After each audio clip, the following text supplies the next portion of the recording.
Professional cross-country racers are elite level athletes, and this is the Olympic discipline for mountain biking. They have to deal with undulating circuits, long bursting climbs and technical descents. The races are typically an hour and a half long with no rest. Even the descents are hard fought, so rarely do racers get to recover. The physiological requirements needed to meet these demands are truly elite. So how will a pair of mere mortals compare? Just how fit are World Cup cross-country racers? We're here in Switzerland to find out. Yes, we've come all the way out here for just one day to go to the gym. With someone very special, Nino Schurter, one of the greatest of all time, 7 times world champion, Olympic champion, winning everything again. I don't know whose idea this was. Garmin. Nino's a Garmin sponsored athlete. Well, we're Garmin sponsors as well, so it was their idea. Here we are. This is going to hurt. It's going to hurt, Neil. You really get your... You're looking very blue, Blake. I feel very blue, Neil. You really get your legs... green in a minute. No, you're going to get your legs ripped off and beaten with a soggy end.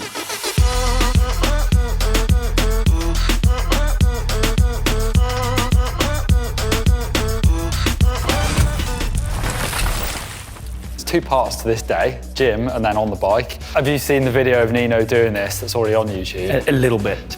So this circuit training is 9 things, so 3 exercises for legs, 3 for core, 3 for upper body, but there's no rest. In between your circuit, you have 20 seconds of like cognitive recovery, I think he calls it. So juggling balls, standing on balance balls. Juggling balls. Juggling. I can't juggle, so I'm going to have to find some other means of cognitive training. Do you know, I keep saying this on videos, nervous, but do you know, I've never been nervous going to a gym. Goosebumps, because it's Nino Schurter, and we're going to be following in his personal training facility where he gets trained up. This is a crucial point in his, basically in his season. He's winning. He's won both his races so far, and now he's training and getting ready for his next one. And we're here, we've got ropes set up, juggling balls, we've got balance, we've got some weights, we've got some crazy wheel thing that looks nuts, we've got some medicine balls. Are you ready for Neil and I to throw up on camera? Because it might happen today.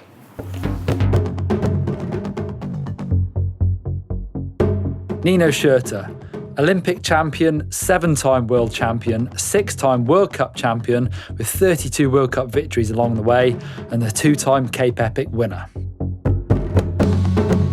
Neil Donoghue, me, a 2-time British downhill winner with various top 10s at World Cup downhill and 2 UK Gravity Enduro championships. These days, I don't stick to any sort of training schedule, although I do still try to keep fit by riding a couple of times a week with a pub stop and the odd road ride and a push-up or 2. Blake Samson, an ex-professional free rider, Blake comes from the mountain bike family. They're at home on big jumps on the trail and not in the gym, and aren't necessarily known for their training and athletic diets. Although Blake is no stranger to a big ride and he's strong as an ox.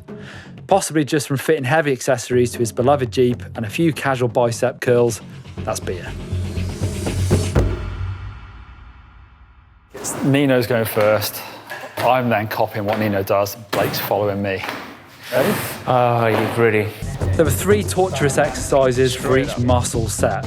Jumping and turning onto the box with a bar in your hand was an absolute killer to start it off with.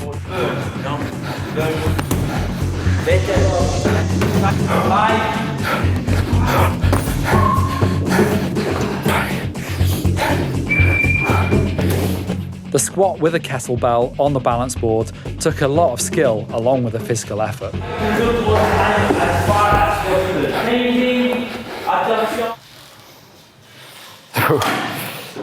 Dragging the weights with your heels was an absolute killer because it took a lot of downward pressure to actually move those weights.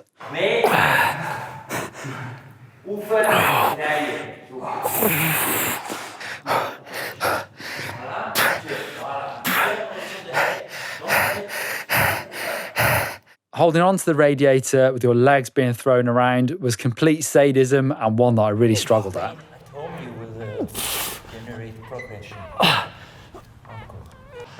No, after that. Some of these exercises were actually too hard. We had to make them a little bit easier. So that ball twist, holding a dumbbell between your feet, became just too difficult for me, and I just had to do it with the ball by itself. Also, the bar raise whilst leaning over the medicine ball really tested out your lower back muscles. All the body. Then for the upper body, the rope.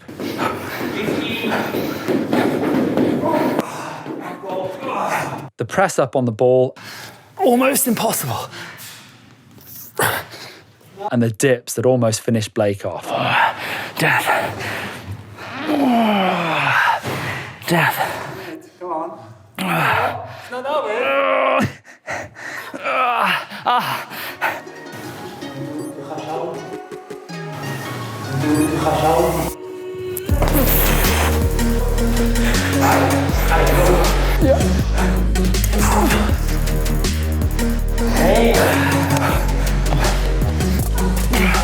What about if we can't juggle?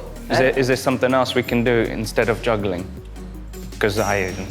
You have to learn. You have to learn. Cool.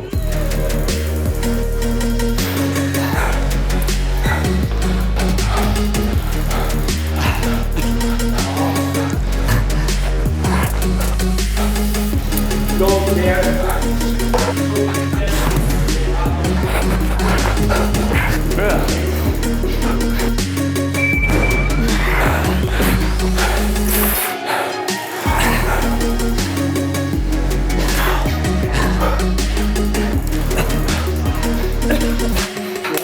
Thanks, Nino.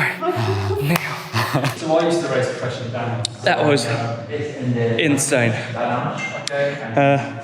42 minutes, 3 reps from toe to head. And I can't even, I'm done. But we're not done. We've got loads more to do. We've got to go cycling. I couldn't, some of that was actually impossible for me. Like I couldn't complete the exercises. I didn't have the strength on circuit 1, never mind on circuit 3. So yeah, the end of circuit 2, I was the core twist when you hold the weight between your feet. That's another one. I couldn't. In the end, I couldn't actually hold the weight. I gave up on that. Yeah. I just pinched my feet together. Yeah. So I was saying I burnt 512 calories. I burned half an hour. 500 for that. And 29 hours of recovery. Yeah. Except we're going into an interval session after lunch. Lunch, and then no. If that was hard. Vo2 Max interval session. So I know what this is going to be like. It's going to be. It's gonna be throw up. Yeah. Neil, he's setting up more stuff. That's the squats, Neil. Not done in the gym yet. We're not done in the gym, Neil. I literally felt like throwing up on the other one. Did you? Yes. Did you hear me coughing? I was going, oh gosh, oh no, Neil.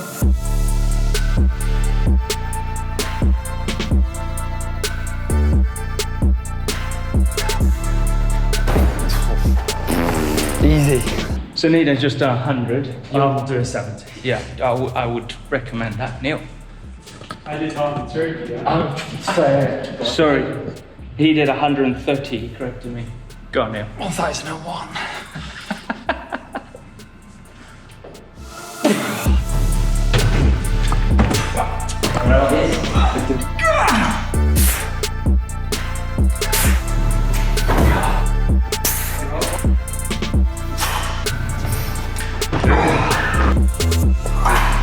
Well, not even. Could I try it?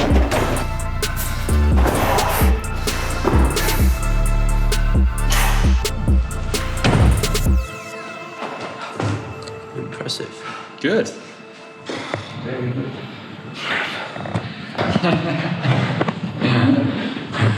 Nice. 5 minutes. 6 times 5 minutes of Vo2 Max. 5 minutes in Vo2 Max, and you guys just try to follow me. For Nino's Vo2 Max, about 410 to 450 watts. Mine was 320 about 10 years ago, so it's not looking good. I've never had one. Guys ready? Don't forget to start your computer. Yeah. Mine started. Right to left, and let's go. Well, that's 450 watts.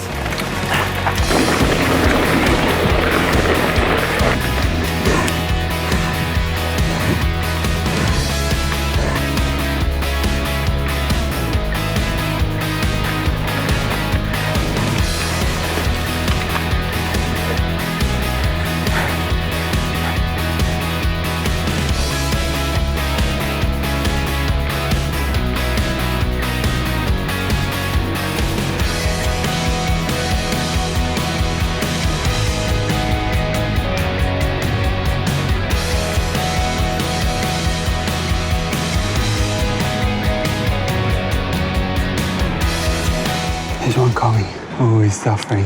Nicola behind him kicks his ass. Come on, push, push, push, push! Almost at the top! Come on!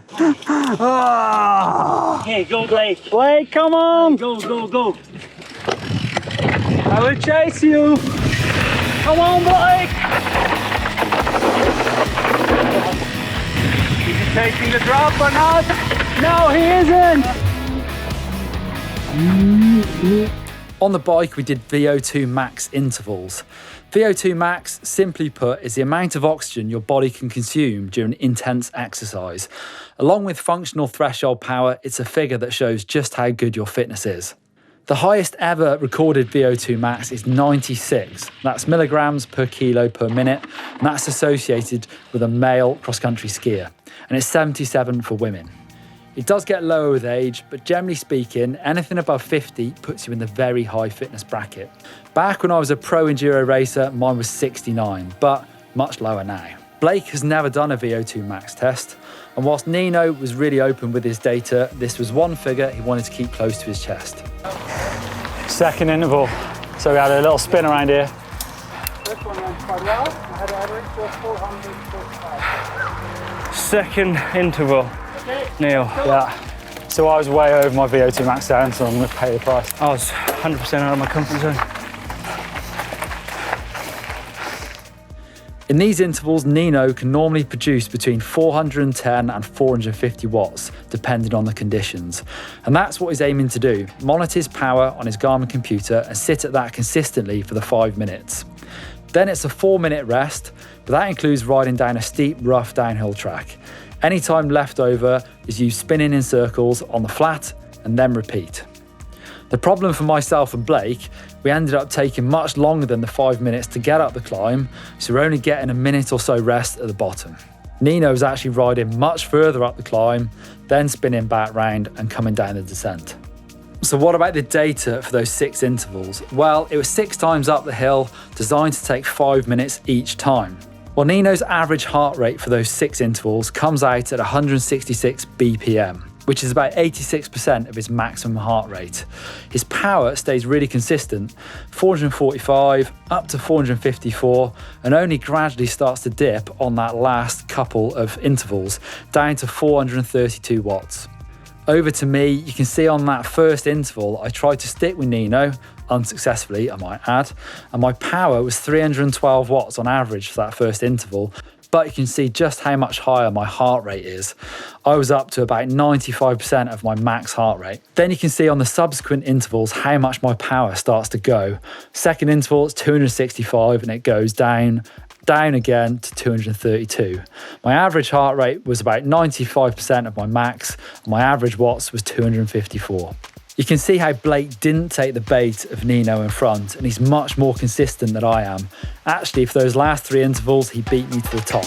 His average heart rate was 175 and his power 220. Well, thanks very much, Nino. Although I'm not sure I should be thanking you because that was ridiculous. I hope you enjoyed. It was torture. A little bit. Absolutely wrecked. So I feel like I used to train quite hard, but there's nothing like that. So thanks for letting us see what you actually do. And we've got a couple of weeks now till the next race. So now we know what it takes to have them stripes. wow. Yeah, It's not don't easy. Get them for free. No. So if you want to see a video, it's a few years old now, but Nino racing Mark Beaumont, an ex-pro downhill racer, and showing Mark how it goes at Lenzerheide, then click over there. And for a Nino Pro bike, click over there. Don't forget to hit the globe to subscribe because you're missing out. Give us a thumbs up, like, Thumbs up. if you like cross country. Give us a thumb up. Yeah.